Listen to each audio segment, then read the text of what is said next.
I call the meeting of the Board of Education, Sweetwater County School District Number 1 to order. If you would stand and join me with the Pledge of Allegiance. I pledge allegiance to the flag of the United States of America and to the republic for which it stands, one nation, under God, indivisible, with liberty and justice for all.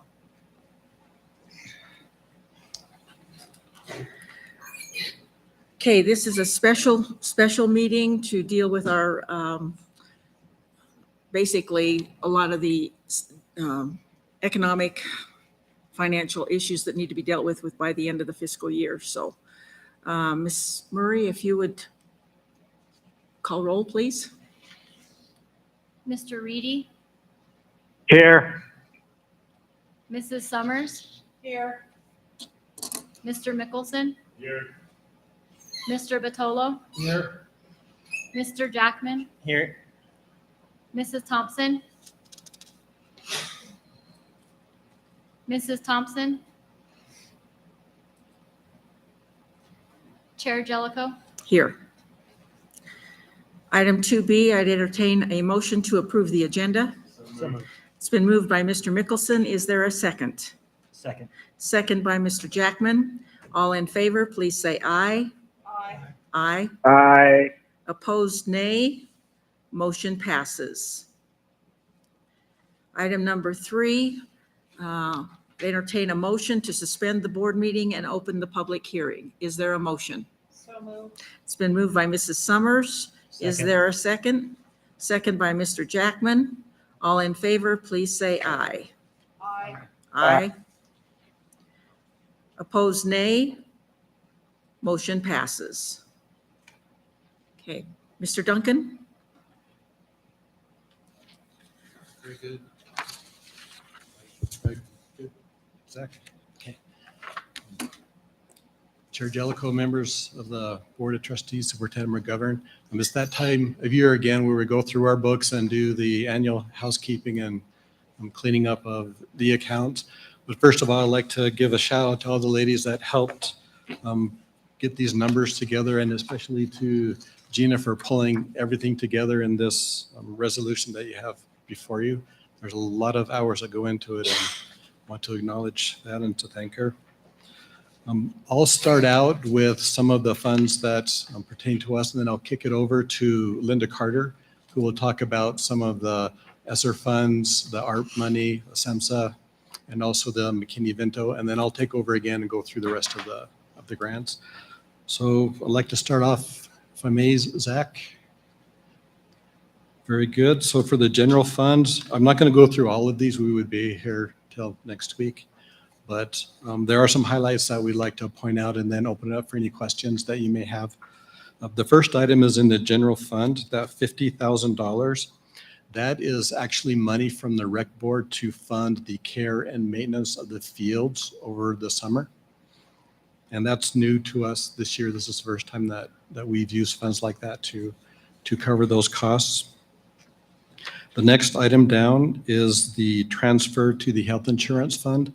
And this is much like we've done in previous years where we go out and snag excess budget money in our health insurance accounts and then move those over to the health insurance fund. And I'll talk a little bit more about the use of those funds in the health insurance fund when we get there a little bit later on in the meeting. Next item is the transfer to the capital projects. And this again is similar to what we've done in the past.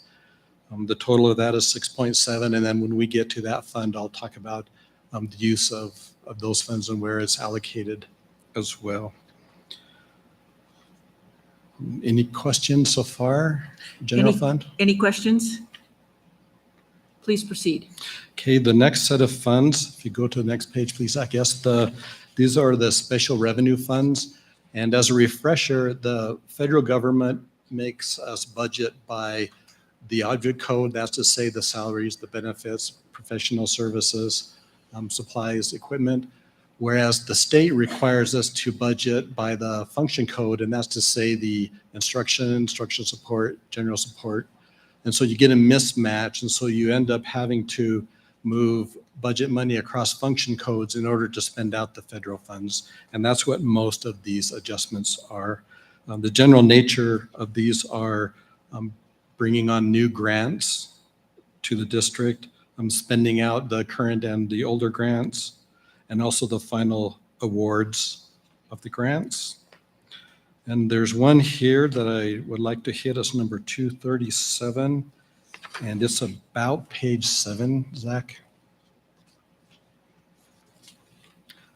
And that's a Title B ARP for just shy of 400,000.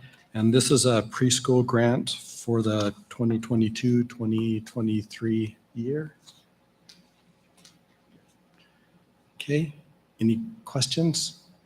No? Okay, I'm going to kick it over to Linda, and then when she's done, I'll come back and finish it up. Thank you.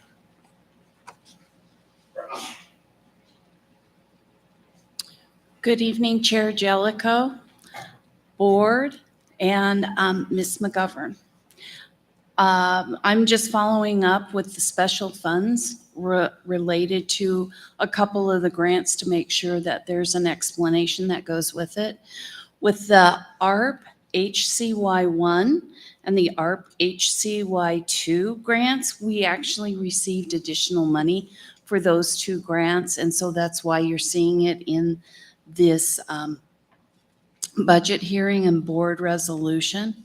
The other thing is that the CARES ESSER 1 and the ESSER 2 grant were used for the workforce stabilization, and we needed to reclassify some funds within those two grants.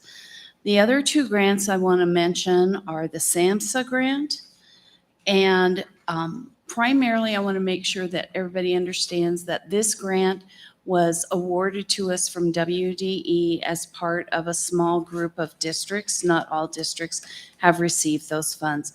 It is a 5-year grant, and the primary goals of this grant are to increase access to mental health and substance abuse services for school-aged youth and families. And the way we're doing that is by providing various counseling services and working within the school during the school day.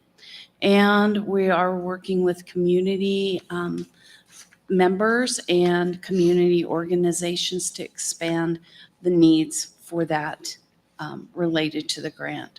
The other is the McKinney-Vento grant, which we have received a variety of different funds for support of youth in transition in our district, and the McKinney-Vento grant is one of those. Scott?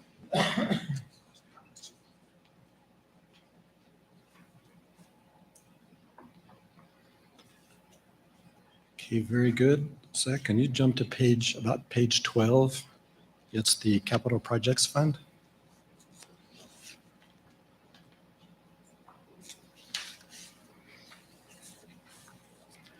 Okay, so this is the fund that captures the transfers from the general fund. And what we do is part of the money is allocated to the schools. And what we do is if they have any unspent money in their discretionary fund, we sweep that, or their discretionary budget in the general fund. We sweep that over and then use that to fund their 5-year capital projects plan in that school.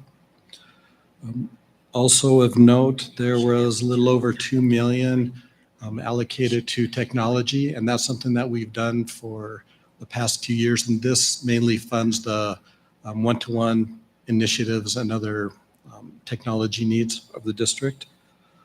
Also, there's a little over 2.2 that was earmarked for facilities. Most of that is generators, and there's some other building repairs equipment along in there as well. There's money set aside for the central administration building for a possible conference room in the basement and also a new sign. And then there's some money allocated up at the bus barn to help fund some space for training and for some offices. Okay, next page, please, Zach. I'd also like to point out There was a budget increase for the Satellite High School to complete the construction of that. There's money set aside from the SFD for the Lincoln School demolition. And also there was a new grant in the Nutrition Services Program for supply chain assistance.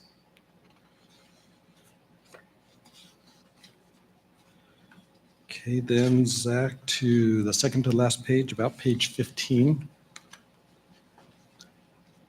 One more page up, if you would, please. Thank you. This one is for the health insurance fund. And we are, like I mentioned before, we are now at 5 years of 15% year-over-year increases in reserves. So that's a good place to be. What is also in this is the insurance clerk position that was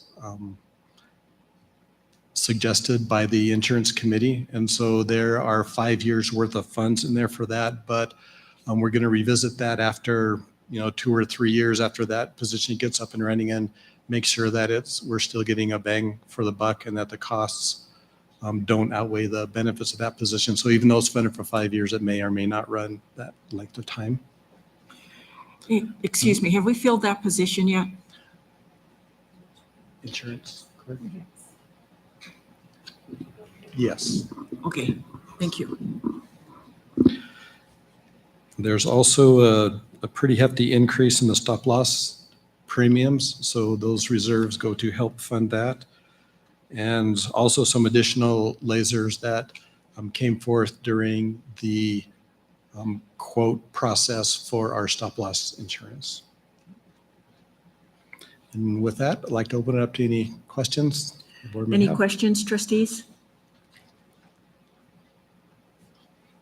Looks like you're off pretty easy tonight, Okay. Mr. Duncan. Very good, thank you. Okay, we have received no written public comment with regard to the budget. Is there any in-person public comment regarding the budget? Any in-person public comment? Seeing none, I'd entertain a motion to close the public hearing and reconvene the board meeting. So moved. It's been moved by Mr. Jackman. Is there a second? Second. Second by Mrs. Summers. All in favor, please say aye. Aye. Aye. Aye. Opposed, nay. Motion passes. Item number 7, communication and correspondence or the public comment. If a member of the public initiates specific complaints or charges against an employee in order to protect the employee's rights to privacy and due process, the board will only hear those complaints or charges in closed session. The board encourages concerned individuals to file complaints using the appropriate district complaint procedure and appropriate forms, which can be obtained from the district's website. As per policies B, DDH, and KD, please limit comments to the board to 1 time. We have received no written comment. Is there any in-public comment? In-person public comment, excuse me. Thank you, Madam. Thank you, Madam Chair, Superintendent McGovern, trustees. It's been a long time since I've been to one of these things. Right around the time my barber died. Anyway, so I was watching the last board. Okay, if you'd state your name, please. Oh, I am Mark Cholak. Thank you. I'm a teacher at Rock Springs High School. Parent, citizen, I have all kinds of hats. So when I was watching the board meeting last week, the portion on the exit surveys, and some of the questions that were asked on the exit surveys, and one of the board members asked, well, wouldn't it be good if we gathered this information before teachers were leaving the district? And actually, as I looked at the kind of questions that were being asked, all of the information that we're asking people that are exiting the district are the same kind of questions you would find on a standard climate survey of the district.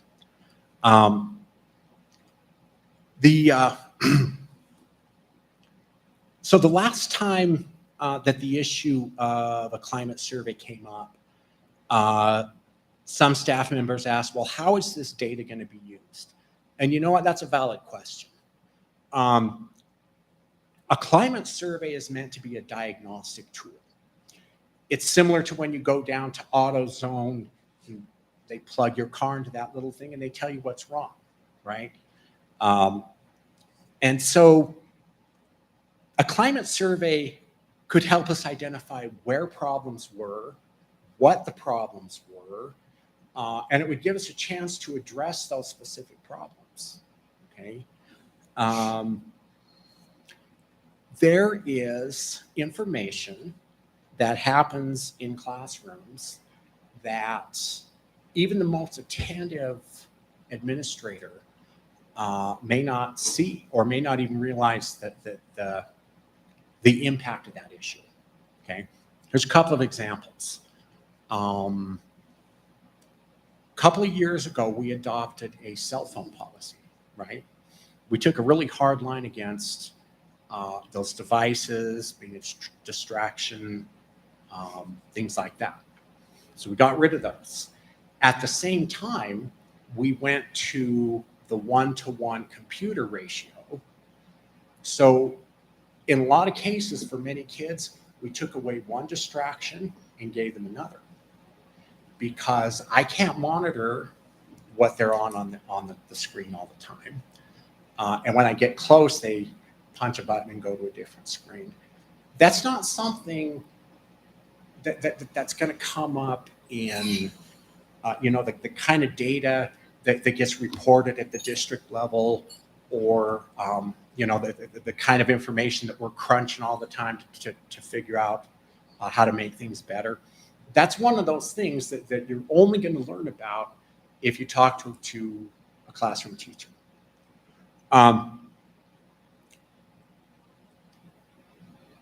If we do a climate survey, is some of our dirty laundry going to come out? Probably.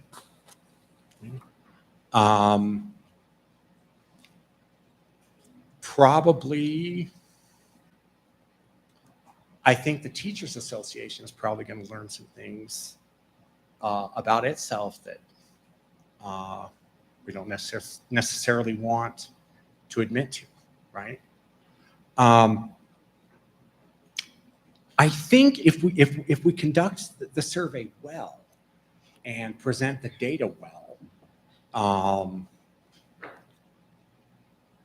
there's always the chance that someone can use that data against us, but that data can also prove that, look, we identified this problem, we addressed it here, we're not ignoring the concerns, okay?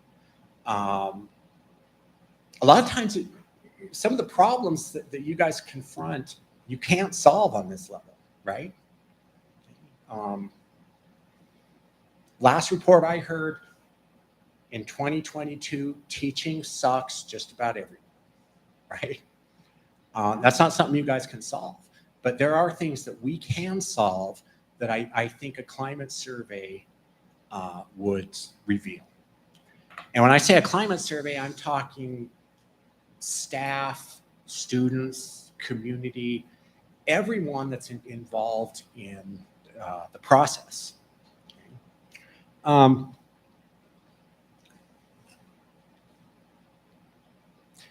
There are some things that I think are going to be necessities if we choose to conduct a climate survey. Number one, it has to be conducted anonymously. If we line up people's comments with their names, they're not going to answer honestly. Okay.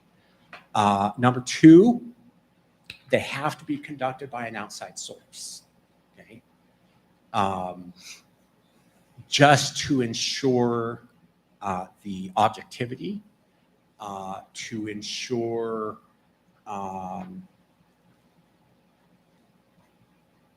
to ensure that we don't have the kind of internal connections that someone could come back and say, well, that invalidates the survey because, I don't know, Cholok's cousin is a custodian somewhere in school. He's not, by the way. I think another part of it, I think a good climate survey could help to build trust, right? If we know what the problems are, okay? A climate survey could come back and say, Mark Cholok, you've been wrong about everything you've been saying for the last 5 years or whatever, and here's the data, okay? Data is harder to argue with than the he said, she said, right? When I was SEA president, I remember going into the top-to-top meeting with all these things that are, certainly they're going to have to take action about this, right? Because I've heard from teachers that these things are wrong and we got to change them. And then I always got the answer, well, we've heard from a different group of teachers that that's not really the case, that maybe there's different circumstances. Maybe the facts are a little bit different, okay? Who's right and who's wrong in that situation? I don't know. Okay. In an industry where we quantify and turn every tiny little thing into data, I think this is a good chance to bring the district forward more into the, I guess maybe evidence-based, bringing more evidence into the process. Okay. So I just wanted to come and offer that and encourage the board to maybe take another look at a climate survey. There's one other thing I want to share tonight as well. I've been teaching summer school up at Rock Springs High School this year under the leadership of Dr. Cynthia Porter. I don't want to say too much about it because I suspect you're going to make her come in here and report on summer school at the next meeting. But I just want to say that we've been able to help almost 500 kids, well, not 500 kids. We've helped kids recover credit for about 500 semesters this summer. And so these are kids that maybe if they got too far behind and couldn't catch up, maybe they're going to drop out. We've helped them to recapture that credit. And we did things a lot differently this year. We threw out a lot of the rules of summer school. It looked different. It felt different. And Dr. Porter did a great job of building us together as a team of teachers to make these changes. And we just felt, I felt like we were a more cohesive group with both the teachers and the students. And so that's what I'm excited about today. And so I just wanted to share that with you. Any questions or? Any questions? Thank you. Further public comment? Further public comment? Seeing none, we'll move on to into the agenda. Item number 8, the warrants. Mr. Jackman. Thank you, Madam Chair. District warrants, June 9th, 2022 to June 23rd, 2022, check number 00152-595 through 152942, totaling $4,272,084.67, associated bank transfers and debit card transactions.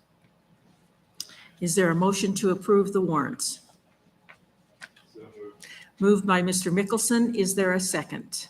Second. Second by Mrs. Summers. All in favor, please say aye. Aye. Aye. Aye. Opposed, nay. The motion passes. Consent agenda. Finance. 9A, approval of the resolution to amend the 2021-2022 budget. 9B, approval of the white copy paper bid for the 2022-2023 school year. Personnel. 9C, approval of personnel recommendations. Technology. 9D, approval to renew Dreambox licensing. Facilities. 9E, approval of the Rock Springs Junior High synthetic field replacement project. 9F, approval of the Salto Systems electronic access controls. Okay, I would entertain a motion then to approve the consent agenda with the exception of 9E. Is there a motion? So moved. It's been moved by Mr. Jackman. Is there a second? Second. Second by Mrs. Summers. All in favor, please say aye. Aye. Aye. Aye. Opposed, nay. Motion passes. Item number 9E, approval of the Rock Springs Junior High synthetic field replacement project. Is there a motion to approve? It's been moved by Mr. Mickelson. Is there a second? Second. Second by Mr. Jackman. Discussion. Mr. Mickelson. Hi. Could you, I've had some folks in the community historically who are critical of the cost of the synthetic fields. And my understanding is that they're substantially lower than maintaining a grass field and that we get a better return on our investment. But could you kind of provide some clarity to why they're more advantageous than a grass field and why we've gone with the synthetics so that then I'm better informed when people are yelling at me? Madam Chair, members of the board, Mr. Superintendent. Celeroli. The grass fields in general they're inexpensive. I mean, you put them down once and you mow them, and then you have, the traditional upkeep. The thing that you have with the synthetic fields, and this is their selling point, and is that you can use it more. So generally speaking, when they break these down to how much use you can have, and then they split that up, they take the budget numbers and they divide that over the cost over the years, it is cheaper per event to use a turf field. For instance, we're using our turf fields, when the snow flies, as long as you can get in there and take off, in fact, we have a special piece of equipment that will remove some of the snow. As soon as the sun hits it, it doesn't take long for the snow to melt and you get to use it. So as far as if you're trying to compare dollar for dollar, you end up banging your head up against the wall, because it's not a logical way to look at it. You have to look at a turf field as in terms per usage. So do you get more usage out of a turf field? Absolutely. Because there's times where if we had a grass field there you simply couldn't use it. So it's not so much trying to compare prices of the field over the cost of 10 years. Would you have this kind of money tied up into a grass field over the course of 10 years? No, you wouldn't. But you have other issues with the grass field. The grass field you wouldn't be using, when the snow's flying. You wouldn't be able to go in there and clear off the snow and still maintain a concussion test. So they give you the opportunity to use the field more. So when you amortize that type of cost based on usage, cost per uses, it's you can't even compare them. So you're not even talking oranges and oranges when you compare the cost of replacing the fields over a period of 10 years. Generally speaking, if you have one turf field, you can replace it every 7 years. If you have two or more, then because in theory you're spreading out the usage. If you use your fields wisely, if you don't have your marching band practicing on the turf field where they're constantly pounding down in certain areas, if you have the right equipment, which we do. Every time we've ever done a field, we always made sure that we got the most modern equipment to fluff the fields. Back when they first started putting fields in, we used to have to lease. They would send around what they call a deep tine fluffer, and no one could afford it. So you would try to schedule with some of the other schools. I had guys, facility managers up in Sheridan along the way that would call me up and say, hey, we're going to have to do our field. Do you want us to schedule you in? And it would be more affordable. But now you actually include that in the price of the field so that you can do the same job that they would do on an annual basis. And, the thing too is when you have a turf field, one of the big issues is concussion testing. And we really, you're really required to do a concussion test every year. If you have a field, and this happened to me when I was at another district, the field didn't make concussion. And we tried and tried and tried to soften up the field. We spent thousands, if not tens of thousands of dollars trying to get the field soft. Well, what happened was, the field got too soft. And then we had other, because a lot of the districts still have turf field. Where I was from, we were one of two schools that did not have a turf field. And so people would come and complain that our field was too soft. So, overall, you have to look at, when you're buying a turf field, the benefits of a turf field versus the disadvantages really anymore to a regular grass field.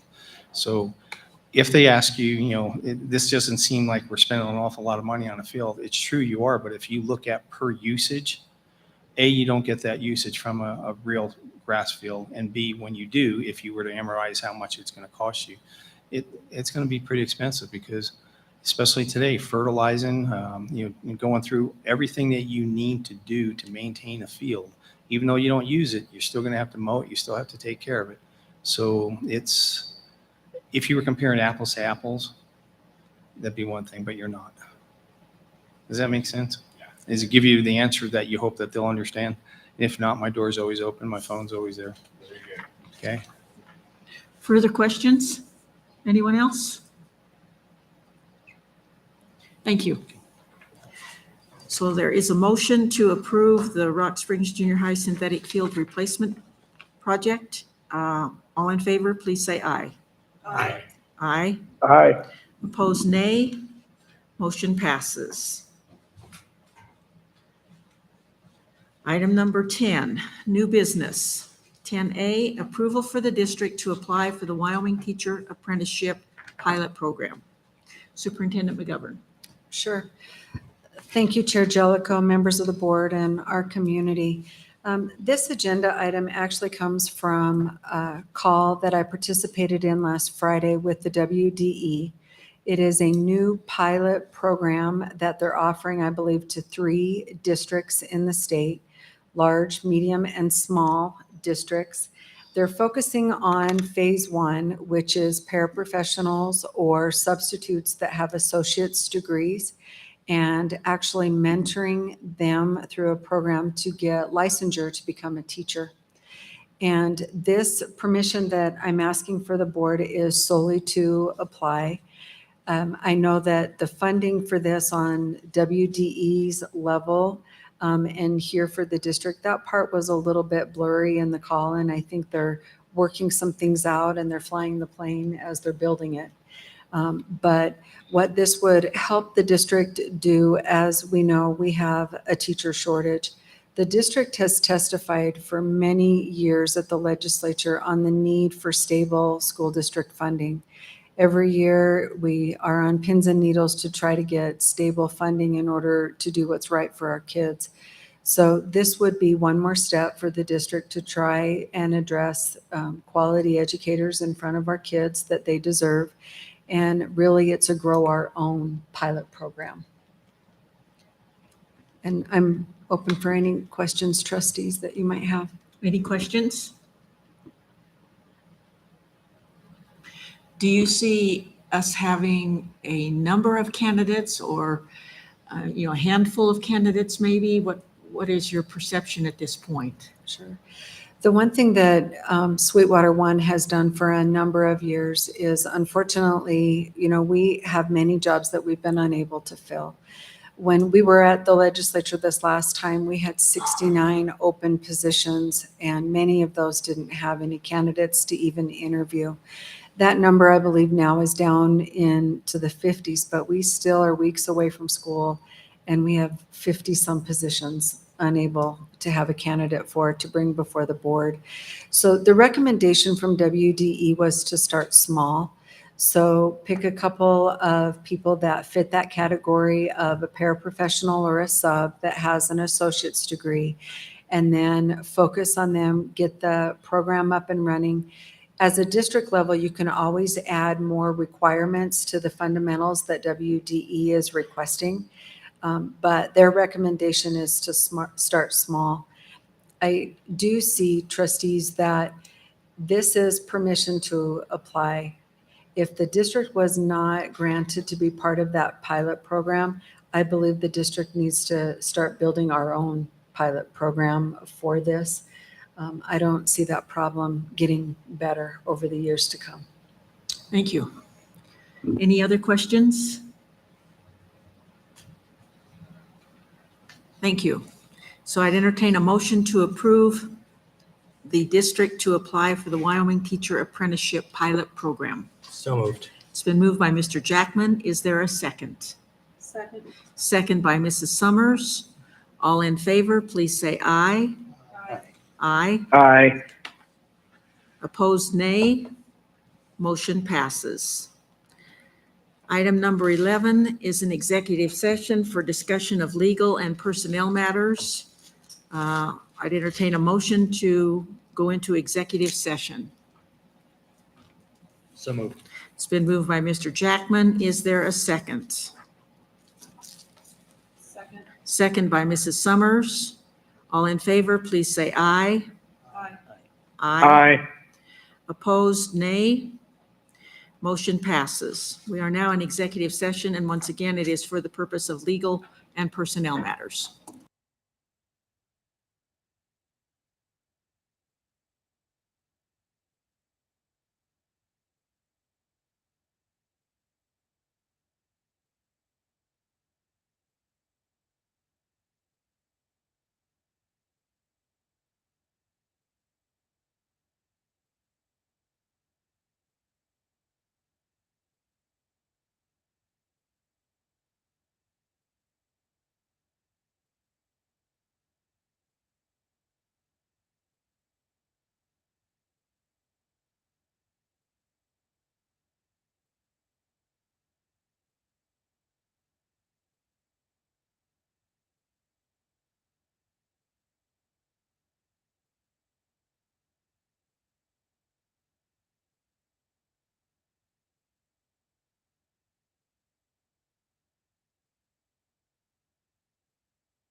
I'd entertain a motion to return from executive session.